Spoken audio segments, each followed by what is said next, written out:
Hello students, welcome to Educate. So today we'll start the new topic of class 12th, and that is here the application of derivatives. What I'm talking here? Application of derivatives. And in application of derivatives in NCERT we'll discuss rate measures,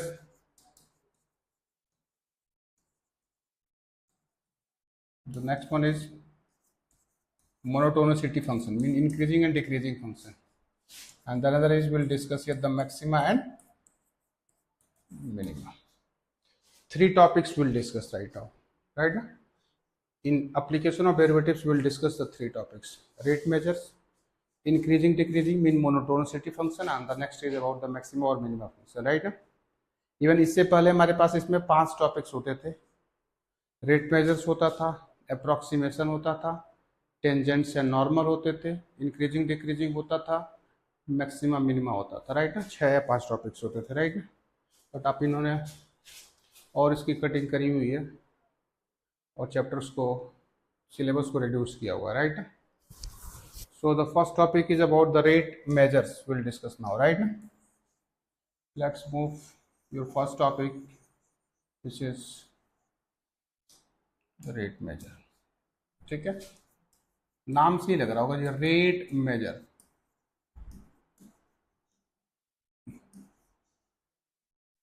ठीक है, थोड़ा सा यहाँ पे जो दिया है उसी में समझाता हूँ, इसमें कुछ ज़्यादा कॉन्सेप्ट नहीं है. ठीक है, देखो, whenever a quantity y varies with respect to a quantity x, देख रहे हो ना, when one quantity y varies with another quantity is x satisfying the rule of y is equals to fx, then dy by dx or f dash of x represents the rate of change of y with respect to x. say at x equals to 0 होगा, फिर dy by dx at x equals to x naught या x 0 बोल दोगे. Right, मतलब that's represent here the rate of change of y with respect to x at x is equals to x naught. ठीक है, इसी चीज को मैं यहाँ पे दोबारा रिपीट कर दे रहा हूँ. For the function y equals to fx, है ना, अगर ओनली आपसे पूछा जाए what is the rate of change of ना, rate of change of y with respect to x is equals to, I'll say only here dy by dx. What I'm talking here, rate of change of y with respect to x represent the rate of change of y with respect to x. ठीक है ना. अच्छा, एक और चीज, rate of change of y with respect to x at x equals to x naught is dy by dx at x is equals to x naught. ठीक है, what is it? This is the for y is equals to fx function. ठीक है, अच्छा, ऐसे ही chain rule में मैंने आपको बताया था, अगर x is equals to ft है और मान लेते हैं y इक्वल्स टू हमारे पास gt है. ठीक है, राइट, और आपसे पूछा जाएगा dy बाई dx, मैंने पैरामेट्रिक फॉर्म में ऑलरेडी डिस्कस किया हुआ है. So this is your dy by dx, dy by dt over dx by dt. ठीक है, राइट.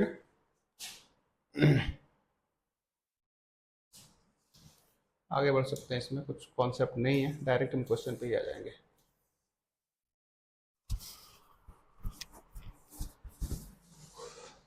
राइट, अच्छा, यहाँ पे जो आपने rate of change of y निकाले थे ना with respect to x, that is to be obtained by the ratio of dy by dt over dx by dt, मतलब rate of change of y with respect to t divided by the rate of change of x with respect to t. is that correct? Directly हम लोग question में ही understanding लेंगे question का.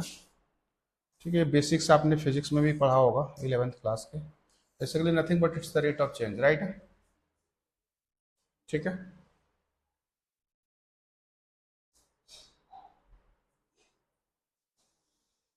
ठीक है। अच्छा, इसमें एक रिमार्क लिखवा सकता हूँ, चलो आगे आएगा क्वेश्चन में लिखवा दूंगा।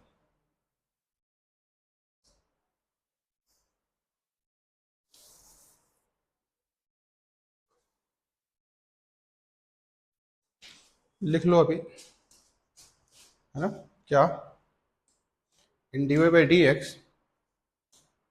है ना, इन dy by D x, if dy by D x, है ना, is positive, imply y increasing as x increasing। ठीक है। और यहाँ पे एक और रिमार्क में, dy बाई डी एक्स अगर नेगेटिव है, इसका मतलब होता है y decreasing as x increasing, ये याद रखना। ठीक है। So let's move the next one now, note कर लो इसको भी, अब डायरेक्ट क्वेश्चन पे आएंगे। Will discuss the exercise 6.1, right. Exercise 6.1, question number 1, देखो क्या बोल रहा है, rate of change of area of the circle with respect to its radius. मतलब they are asking D upon D T, D A by D T, D A by D T नहीं, D A by D R, D A by D R at R equals to 3 centimetre. The first part is this only. ठीक है, एक circle है, इसका radius 3 centimetre, right, this is R equals to. ठीक है, तो सबसे पहले आपको एरिया अगर बतानी होगी तो एरिया इक्वल टू कितना हो जाएगा, पाई आर स्क्वायर ना, पाई आर स्क्वायर। ठीक है, तो मुझे अगर D A by D T निकालना हो तो I say not D A by D T यार, D A by D R, भूल क्यों जा रहे हो, just write D A by D R equals to D by D R of pi R square, right. इसको अगर आप differentiate करोगे तो पाई तो कांस्टेंट है और आर स्क्वायर का डिफ्रेंशिएशन आर के रिस्पेक्ट में 2r होता है। This is here now 2 pi R मिल गया, D A by D R कितना मिल गया, 2 पाई आर मिल गया। अब इसको क्या चाहिए, D A upon D R at R equals to 3 पे चाहिए, right. So I put it here 2 pi times of 3 which is equals to 6 pi, and unit जरूर लिखना, एरिया की यूनिट होती है centimetre square upon centimetre. This is answer, check कर लो, clear है, आ गया, कोई डाउट हो तो बताओ, देख जाओ, आगे बढ़े।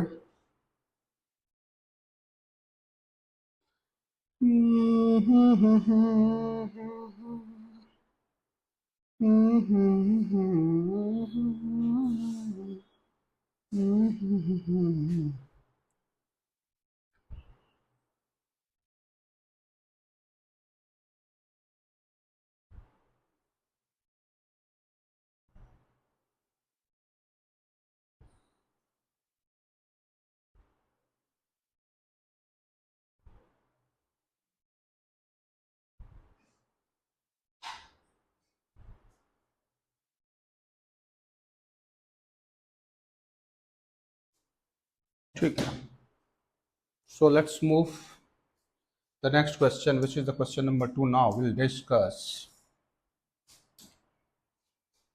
question number 2 है,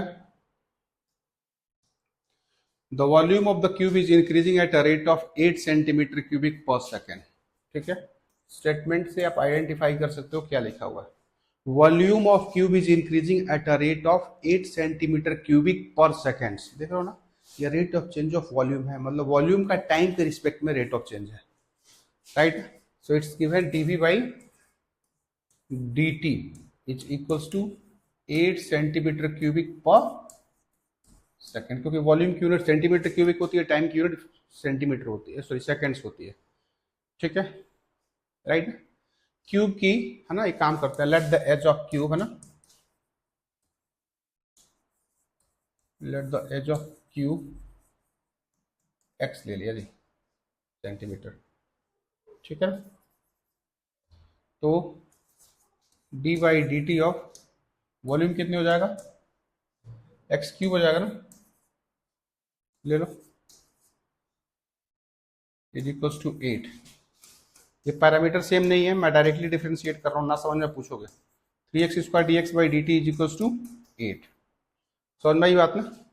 अरे x का डिफरेंशिएशन t के रिस्पेक्ट में नहीं होता है, चेन रूल लगेगा, सॉल्व हो जाएगा, राइट ना। तो यहाँ पे आपके पास मिल जाएगा D X by D T equals to 8 upon 3x square. आगे पूछ रहा है how fast is the surface area increasing, what they are asking for, it's asking ds upon dt when x is equals to 12 centimetre. ये पूछ रहा है ना। Surface area को मैंने s सपोज कर लिया जी, I suppose to be the surface area is s। अच्छा, when I am asking for the surface area ना, surface area mean the total surface area, otherwise वो स्पेसिफाई करेगा कि it's the curve surface area और the lateral surface area, एक ही चीज होती है दोनों, कर्व सरफेस एरिया और the lateral surface area both are the same thing, right ना। तो आपको स्पेसिफाई करेगा, फिलहाल यहाँ पे S stands for total surface area, तो D by D T of S stands for 6 pi X square, right ना। टोटल सरफेस एरिया कितनी होती है, 6 pi X square. R is 6 pi X square नहीं, 6 एक्स स्क्वायर होता है, पाई कहां से आ गया, राइट ना, गलत कर रहे हो। This has to be here 6x square, right. 6 constant बाहर ले लो, हो जाएगा D by D T of X square, मतलब यहाँ पे हो जाएगा 6 into 2x D X by D T, मतलब it's 12x D X by D T, this is here D S by D T आ चुका है। बट ये स्पेसिफिकली आपसे पूछ रहा है कि surface area when the edge of the cube is 12, तो आप सब्स्टिट्यूट कर दो, therefore ds by dt at x equals to 12 implies 12 times of 12,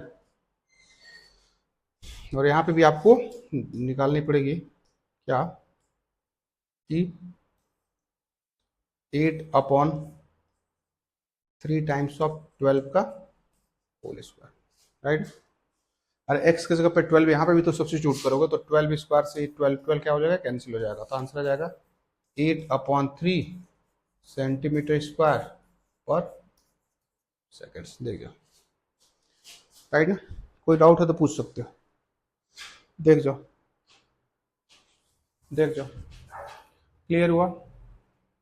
आगे बढ़े, सारे क्वेश्चन नहीं कराऊंगा, जो इंपॉर्टेंट क्वेश्चन है वही कराऊंगा। I will do the question number 5 now. Question 5, देखो जी, a stone is dropped in a quiet lake and the waves moves in a circles at the speed of 5 centimeter per seconds at the instant when the radius of the circular, अच्छा जो wave है ना वो circular waves है। आप देखते हो ना, कभी आप सपोज करो कोई एक स्टोन किसी एक पॉन्ड में मारते हो ना, तो वो बबल्स टाइप में मूव करता है चारों तरफ, बट वो सर्कुलर रीजन में फैलता है, राइट ना। तो वही चीज इसमें लिख रहा है, देखो यहाँ पे लिखा है सर्कुलर वेव्स, है ना, जो उसमें वेव्स आएंगी वो सर्कुलर वेव आ रही होती है, राइट ना।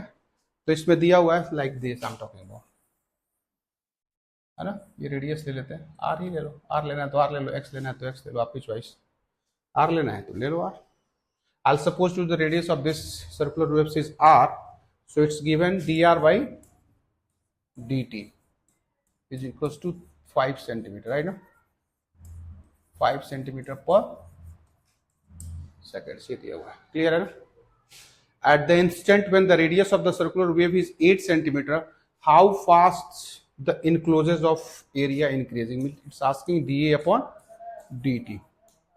कब? जब आर इक्वल्स टू कितना हो, 8 सेंटीमीटर हो, तब निकल जाएगा ना। सबसे पहले आप D A upon D T निकाल लो। D A upon D T मतलब D by D T of this has to be pi R square. इसको सॉल्व करो तो ये हो जाएगा 2 pi R D R upon D T. तो यहाँ पे निकालो D A upon D T at R equals to 8 equals to this is 2 times of pi times of 8 times of 5, 5 8 40 गुना 80, it's 80 pi centimeter square per seconds। Check कर लो। Clear हुआ? Clear हुआ? देख जाओ आ गया, आगे बढ़े। नेक्स्ट क्वेश्चन इज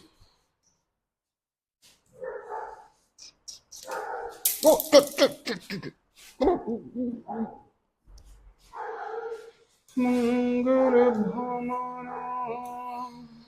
मंगलहारी द्रविश दशरथ अजर बिहारी।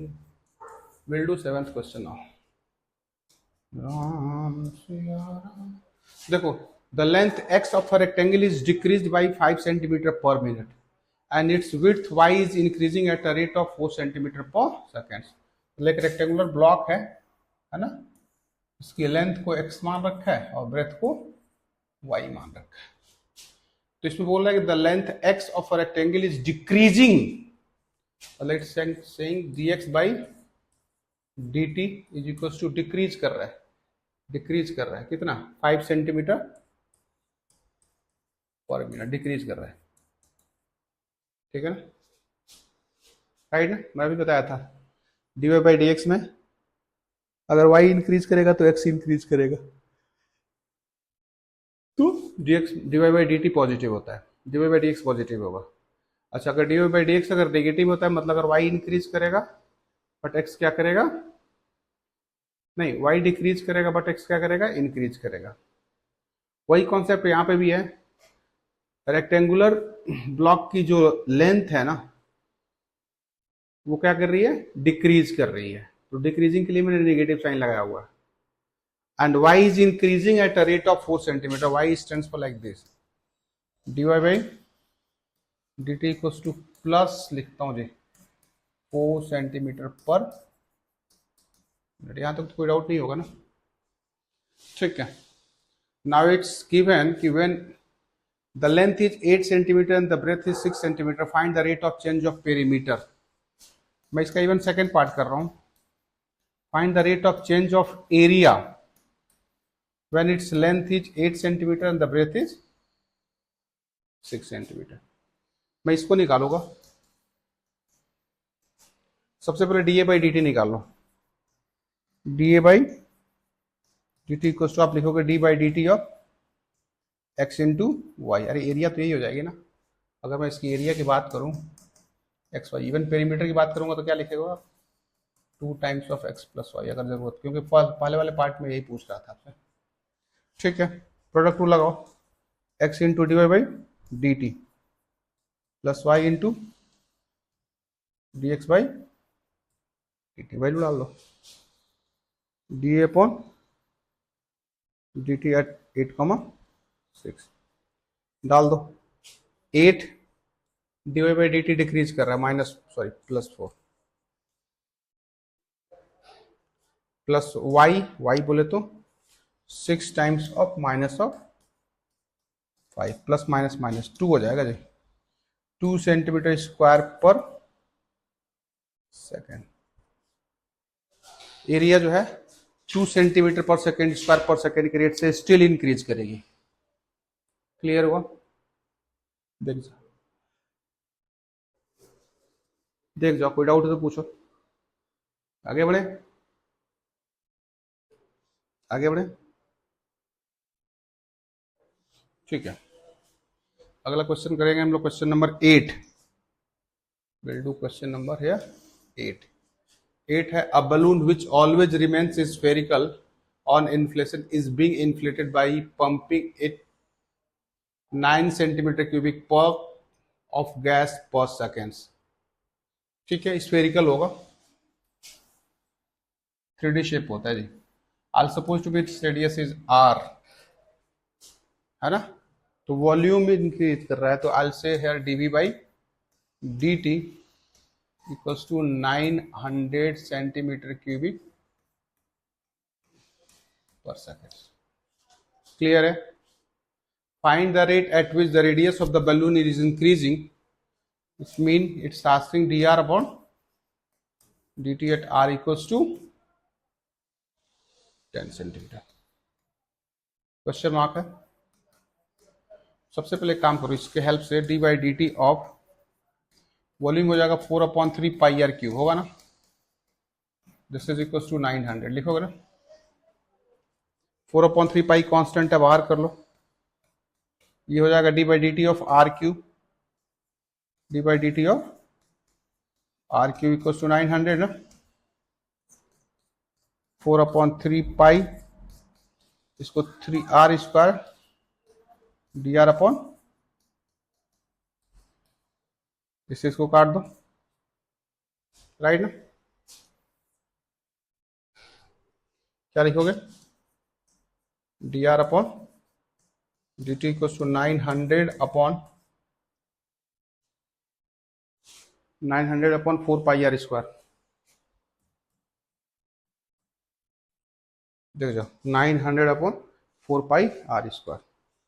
सो now here D R upon D T at R equals to 10 पे पूछ रहा है, तो 900 अपॉन 4 पाई इंटू 10 का स्क्वायर, 100 कर लूँ, तो काटो इसको, ये 100 से 900 9 टाइम में कट जाएगा। सो 9 अपॉन 4 पाई ऐसे ही छोड़ दो, कोई जरूरत नहीं है, सेंटीमीटर पर सेकेंड्स, क्योंकि D R upon D T पूछ रहा था आपसे। देख जाओ, कोई डाउट तो बताओ। क्लियर हो गया? क्लियर हुआ? क्वेश्चन 10th ना भी डिस्कस।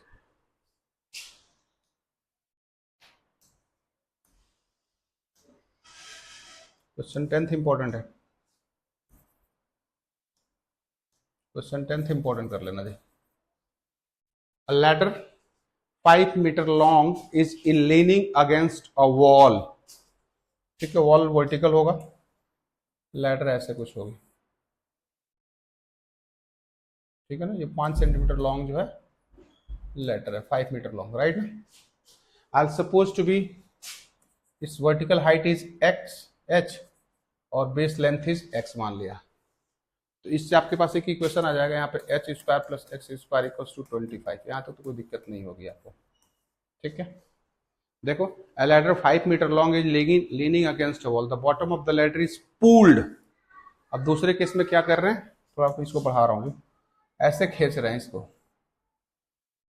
ये पहले वो एच था, अब जो है ना ये रिड्यूस होकर के इतना लेंथ बच गया, पहले उतना था, अब ये क्या हो गया, रिड्यूस हो गया, ठीक है ना। इसकी बॉटम ऑफ द लेटर खींच रहे हैं, किस रेट से खींच रहे हैं वो भी दिया हुआ है, it's given dx by dt is equals to 2 centimetre per second. इस रेट से इसको खींच रहे हो, ठीक है। पहले कंडीशन क्या था, पहला वाला जो मैंने व्हाइट कलर में लिया है उसको देखो, मैंने वर्टिकल लेंथ को h लिया है, बेस लेंथ को x लिया है, लेडर 5 मीटर लॉन्ग है, लीनिंग अगेंस्ट द वॉल, तो H square plus X square equals to 25 Pythagoras theorem लग गया, 5 का स्क्वायर, ठीक है ना। Now it's saying the bottom of the ladder is pulled along the ground away from the wall at the rate of 2 centimetre per second. मतलब ये जो bottom of the ladder है ना जी, ये this I am talking about, this इसको खींच रहे हो, तो खींचोगे तो ये गिरेगा, और गिरेगा तो मान लो यहां तक गिर गया, यहां तक पहुंच गई, और यहां से और यहां तक ये बढ़ा भी, ये भी देख लो, ये बढ़ा हुआ पार्ट है, दिस इज बढ़ा हुआ पार्ट, नहीं समझ में, बढ़ा हुआ पार्ट ये है, ये येलो कलर में दिखा रहा हूं ना, देखो देखो देखो देखो रे भैया, ये बढ़ा हुआ पार्ट है, ये घटा हुआ पार्ट है, ठीक है। तो ये लिख रहा है यहाँ पे, how fast is the height on the wall will decrease when the foot of the ladder is 4 metre away from the wall.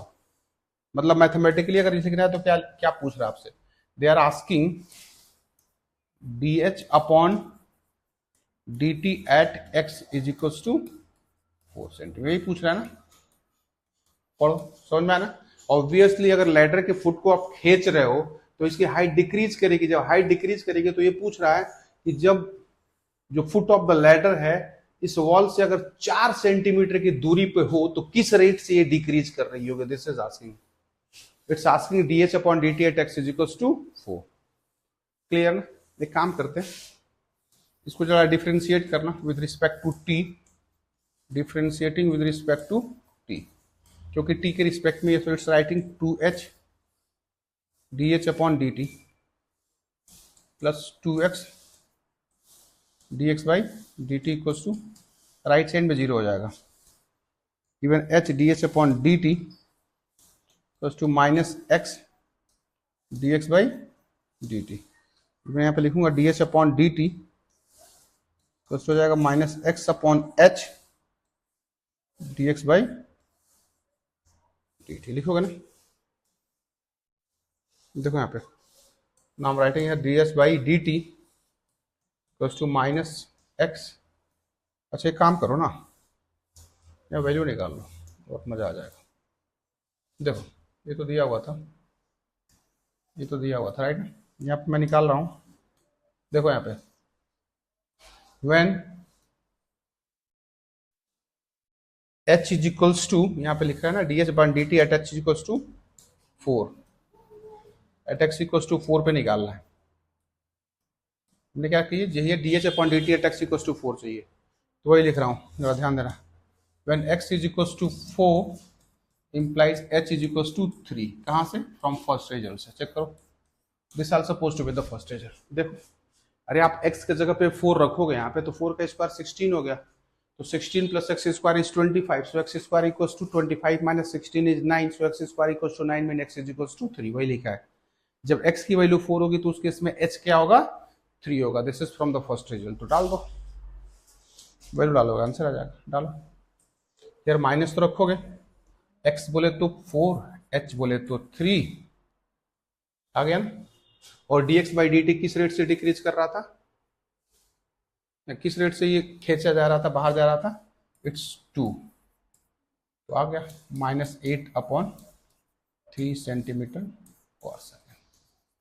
इस रेट से जो फुट ऑफ द लैडर होगी वो डाउन जाएगी, -8 अपॉन 3 सेंटीमीटर पर सेकेंड के rate से इसकी foot of the ladder जो है डिक्रीज कर रही होगी। देख जाओ, अच्छा क्वेश्चन था, अगर कोई डाउट है तो पूछ सकते हो। क्लियर हुआ, क्लियर हुआ, देख जाओ, देख लो, मैं 1 मिनट का टाइम दे रहा हूं आपको, चेक करो, just giving you 1 minute to understand the thing, बनाओ।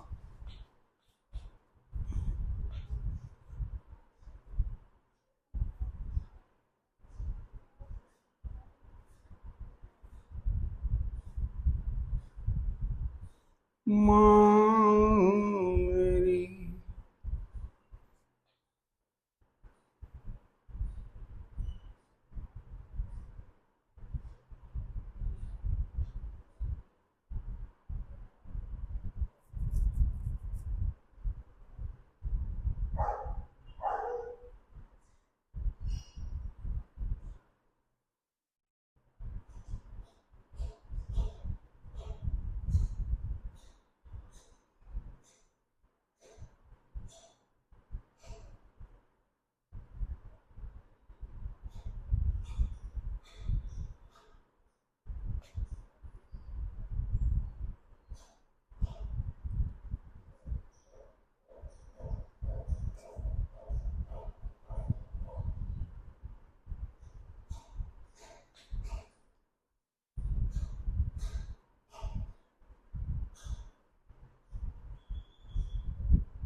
आगे बढ़े।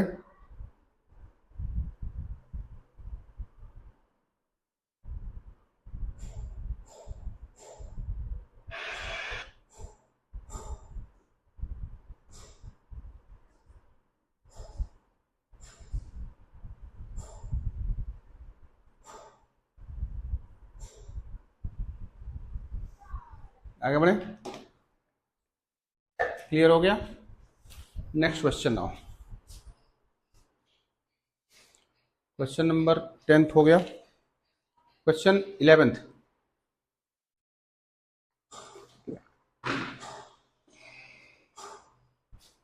11th 11th 11th 11th 11th the particles moves along the curve this।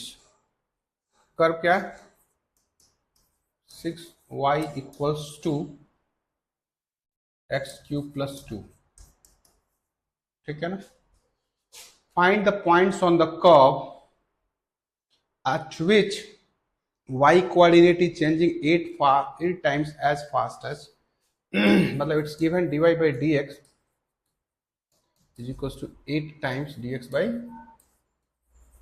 dt। एक काम करते हैं जी, इसका डिफ्रेंशिएट कर लो। Differentiating with respect to x। 6 divide by dt equals to हो जाएगा 3x square dx by dt। ये डाल दो।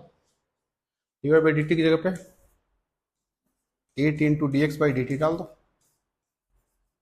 Plus two 3x square D X by D T. इसको इससे काट दो, ये भी कट जाएगा। तो X square equals to 16 X equals to plus minus of 4 आ जाएगा। जब x की जगह पे 4 रहेगा तो y कितना मिल जाएगा?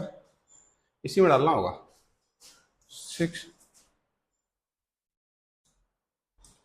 डायरेक्ट निकाल दो। x में 4 रखो तो 4 का क्यूब हो जाएगा 16। 4 का क्यूब 64 प्लस 2 66 अपॉन 6 11 हो जाएगा। When x is equals to of -4 implies y equals to, पहले तो देखो -64 है ना, -64 प्लस 2 अपॉन 6, सो -62 अपॉन 6 कटकुट आ जाएगा -31 अपॉन 3 आ रहा है क्या? -64 प्लस 2 -62 यही होगा -31 अपॉन 3। कुछ कंडीशन तो नहीं है ना? नहीं।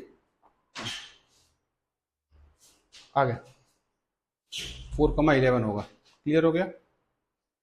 ये बोल रहा था ना y कोऑर्डिनेट जेंडिंग 8 5। हाँ तो ठीक है।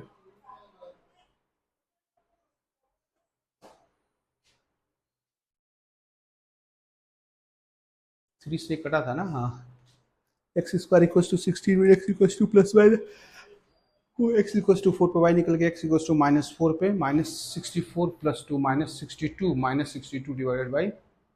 ठीक है सही है। अगला हम मानेंगे क्वेश्चन नंबर 14 बिल लो। क्वेश्चन नंबर 14 देखो, एरम करिष्यते। देखो the sand is pouring from a pipe eight a rate of this. Pipe से, ठीक है ना। वॉल्यूम दिया हुआ, यूनिट से भी आइडेंटिफाई कर सकते हो।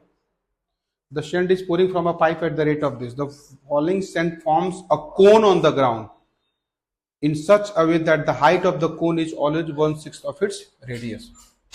ठीक है। dv by dt is equals to 12 centimetre cubic per second. ठीक है। The following send forms the cone. such that its height, नहीं, only it's not given की rate of change, only it's given h is equals to क्या है 1/6 of its radius, ये दिया हुआ है, ठीक है. How fast is the height on the sand cone increasing when the height is equals to, mainly it's asking dh upon dt at h is equals to 4 centimeter, right? मतलब how fast is the height on the sand cone is increasing when the height, जब 4 centimetre की height होगी उस case में किस rate से बढ़ रही होगी, राइट ना. तो इससे निकाल लो D by D T, volume कितना हो जाएगा 4/3 pi R square H equals to 12 ना, ठीक है राइट ना.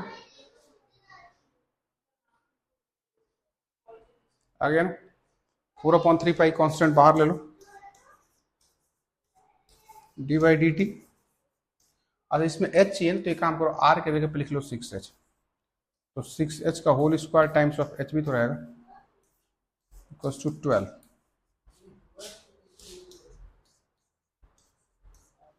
ये हो जाएगा 6 का स्क्वायर 36 ना, बाहर ले लो, into D by D T of H cube,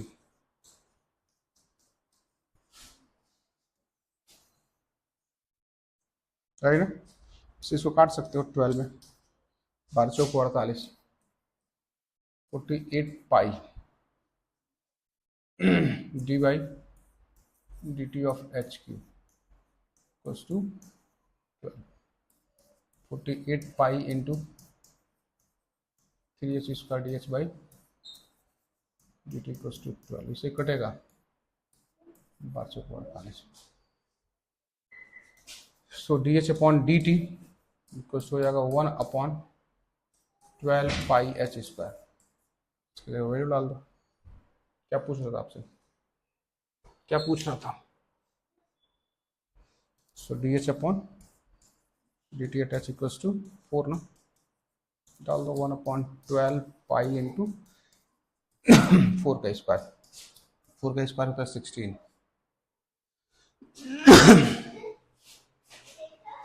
right. Clear हो गया.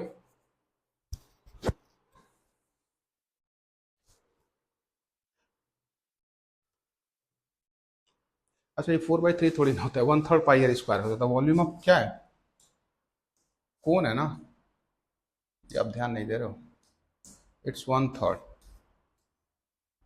ठीक है. कोई नहीं, ज़्यादा कुछ चेंज मत करो. ये रहा, यहाँ पे भी होगा, क्या हो जाएगा, राइट से कट जाएगा, गॉट इट ना. तो ये 12 ही रह जाएगा, है ना. इवन 12 से 12 भी काट सकते हो यहाँ पे, ठीक है.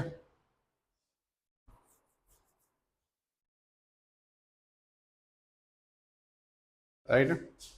इससे कट गया, इससे कट गया,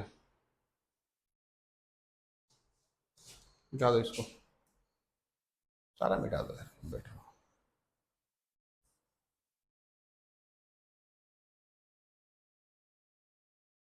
देखो इसको भी मिटा लो,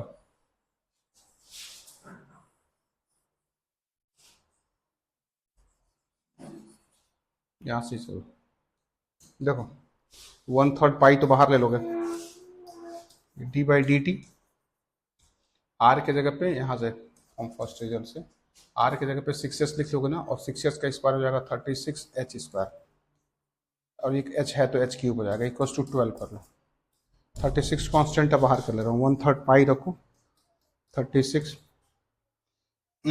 ये D by D T of H cube equals to 12 ना, इससे कटेगा 12 बन जाए 12 3 जाए, इससे ही कट जाएगा, आ जाएगा इससे.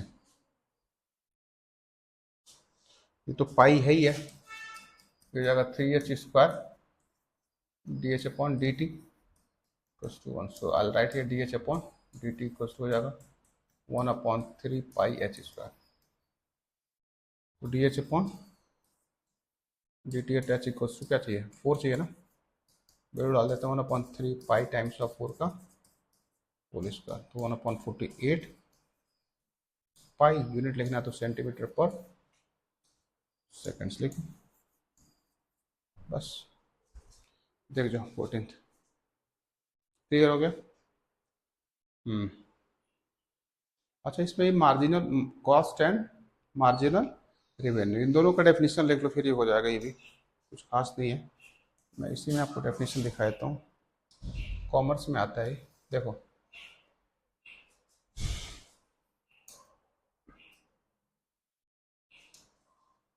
this is about the marginal cost. देखो marginal cost is the rate of change of total cost. What I'm talking here, rate of change of total cost with respect to the outputs.